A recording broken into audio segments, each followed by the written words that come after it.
ಎಲ್ಲರಿಗೂ ನಮಸ್ಕಾರ. Welcome back my YouTube channel. ನಾನು ತನಿಕಾ.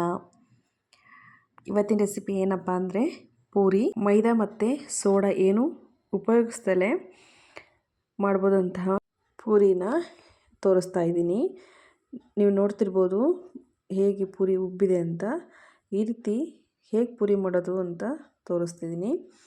ಹಾಗೆಯೇ ಯಾರೆಲ್ಲ ನನ್ನ ಚಾನಲ್ ನೋಡ್ತಾ ಇದ್ದೀರೋ ಪ್ಲೀಸ್ ಸಬ್ಸ್ಕ್ರೈಬ್ ಮಾಡಿ, ಹಾಗೆ ಸಪೋರ್ಟ್ ಮಾಡಿ. ಬನ್ನಿ ಇವಾಗ ಪೂರಿನ ಹೇಗೆ ಮಾಡೋದು ಅಂತ ನೋಡೋಣ. ನಾನಿಲ್ಲಿ ಮೊದಲಿಗೆ ಒಂದು ಪಾತ್ರೆ ತೊಗೊಂಡಿದ್ದೀನಿ. ಈ ಥರ ಇದಕ್ಕೆ 1-2 ಕಪ್ ಆಗುವಷ್ಟು ನಾನಿಲ್ಲಿ ಗೋಧಿ ಹಿಟ್ಟನ್ನ ಹಾಕ್ತಾಯಿದ್ದೀನಿ. ನಾನಿವತ್ತು ಪೂರಿನ ಗೋಧಿ ಹಿಟ್ಟಲ್ಲಿ ಮಾಡ್ತಿರೋದು. ನೀವು ಮೈದಾ ಹಿಟ್ಟಲ್ಲಿ ಬೇಕಾದರೂ ಮಾಡ್ಬೋದು. ಅದರಲ್ಲಿ ಗೋಧಿ ಹಿಟ್ಟಲ್ಲಿ ಮಾಡ್ತಿದ್ದೀನಿ.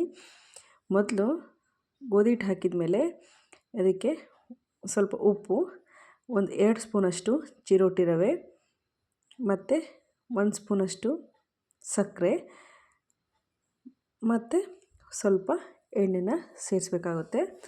ಇಷ್ಟನ್ನು ಸೇರಿಸಿ ನೀರು ಹಾಕ್ತಲೇ ಎಲ್ಲ ಮಿಕ್ಸ್ ಮಾಡಿ. ಮೊದಲೇ ಏನು ರವೆ ಮತ್ತು ಉಪ್ಪು ಸಕ್ಕರೆ ಅದೆಲ್ಲ ಈ ಥರ ಮೊದಲೇ ಮಿಕ್ಸ್ ಆಗಬೇಕು.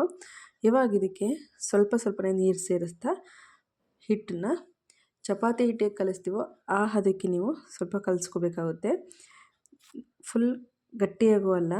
ಚಪಾತಿ ಹಿಟ್ಟು ಬೇಕಾದ್ರೆ ನಾವು ಸ್ವಲ್ಪ ಲಟ್ಟಿಸ್ಬೋದಲ್ವ, ಆ ರೀತಿ ಸ್ವಲ್ಪ ಗಟ್ಟಿಯಾಗೂ ಅಲ್ಲ, ಸ್ವಲ್ಪ ಮೀಡಿಯಮಾಗಿ ನೀವು ಈ ಥರ ಸ್ವಲ್ಪನೇ ನೀರು ಸೇರಿಸ್ಕೊತ ಚೆನ್ನಾಗಿ ನಾದ್ಕೋಬೇಕು. ಮತ್ತು ಇನ್ನೊಂದು ಏನು ಅಂದರೆ, ನಾವು ಯಾವುದೇ ಹಿಟ್ಟನ್ನೇ ಆಗಲಿ ಎಷ್ಟು ಚೆನ್ನಾಗಿ ನಾದ್ತೀವೋ ಅಷ್ಟು ಚೆನ್ನಾಗಿ ಚಪಾತಿನೇ ಆಗಿರ್ಬೋದು, ಪೂರಿನೇ ಆಗಲಿ ತುಂಬ ಚೆನ್ನಾಗಿ ಬರುತ್ತೆ.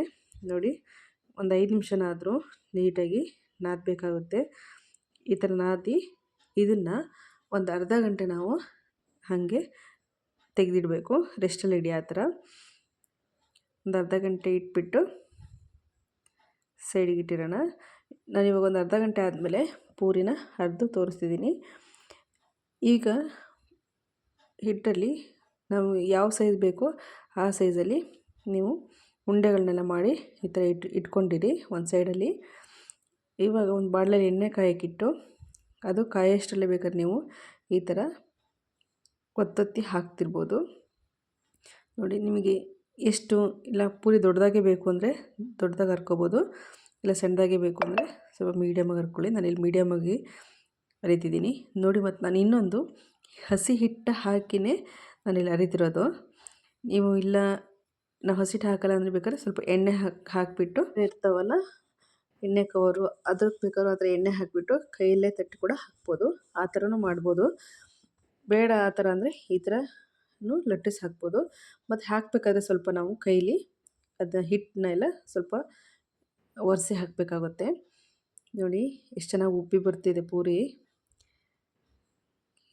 ಈ ಥರ ನಾವು ಹಾಕಿದ್ಮೇಲೆ ಎಣ್ಣೆನ ಆ ಪೂರಿ ಮೇಲೆ ಹಾಕ್ತಿರ್ಬೇಕಾಗುತ್ತೆ, ಮೇಲೆ ಆವಾಗ ಅದು ಪೂರಿ ಉಬ್ಬಿ ಬರುತ್ತೆ. ನೋಡಿ, ಮತ್ತೆ ಹಾಕಿ ತೋರಿಸ್ತಿದ್ದೀನಿ ಇವಾಗ. ನೋಡಿ, ಈ ಥರ ಆ ಥರ ಸ್ವಲ್ಪ ಎಣ್ಣೆನೇ ಅದ್ರ ಮೇಲೆ ಹಾಕ್ತಿದ್ರೆ ಪೂರಿ ಉಬ್ಕೊಂಡು ಚೆನ್ನಾಗಿ ಬರುತ್ತೆ. ಮತ್ತು ಕ್ರಿಸ್ಪಿಯಾಗೂ ಬರುತ್ತೆ, ಮೆತ್ತಗೇನಾಗಲ್ಲ, ತುಂಬ ಚೆನ್ನಾಗಿರುತ್ತೆ ತಿನ್ನೋಕ್ಕೂ. ಅರಿದ ಮೇಲೂ ಕೂಡ ಏನು ಮೆತ್ತಗಾಗಲ್ಲ. ಮತ್ತು ಸೋಡಾ ಆ ಥರ ಏನು ಯೂಸ್ ಮಾಡೋದು ಕೂಡ ಏನು ಬೇಡ. ಇದು ಪೂರಿನ ಚಿಕನ್ ಸಾಂಬಾರಿಗೆ ಆಗಲಿ ಅಥವಾ ಚಿಕನ್ ಫ್ರೈಗೆ ಆಗಲಿ ಮತ್ತು ಸಾಗು ಜೊತೆಗೆ ಆಗಲಿ ಟೇಸ್ಟ್ ಅಂತೂ ತುಂಬಾ ಚೆನ್ನಾಗಿರುತ್ತೆ. ನಾನಿಲ್ಲಿ ಇದಕ್ಕೆ ಕಾಂಬಿನೇಷನ್ ಆಗಿ ಸಾಗು ಮಾಡಿದ್ದೆ. ಟೇಸ್ಟ್ ಅಂತೂ ತುಂಬ ಚೆನ್ನಾಗಿತ್ತು.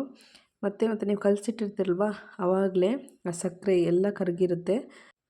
ಇವಾಗ ನೋಡಿ, ನೀವು ನೋಡ್ತಿರ್ಬೋದು, ನಾನು ಇಲ್ಲಿ ಪೂರಿ ತೋರಿಸ್ತಿದ್ದೀನಿ ಉಬ್ಕೊಂಡು ಎಷ್ಟು ಚೆನ್ನಾಗಿದೆ ಅಂತ.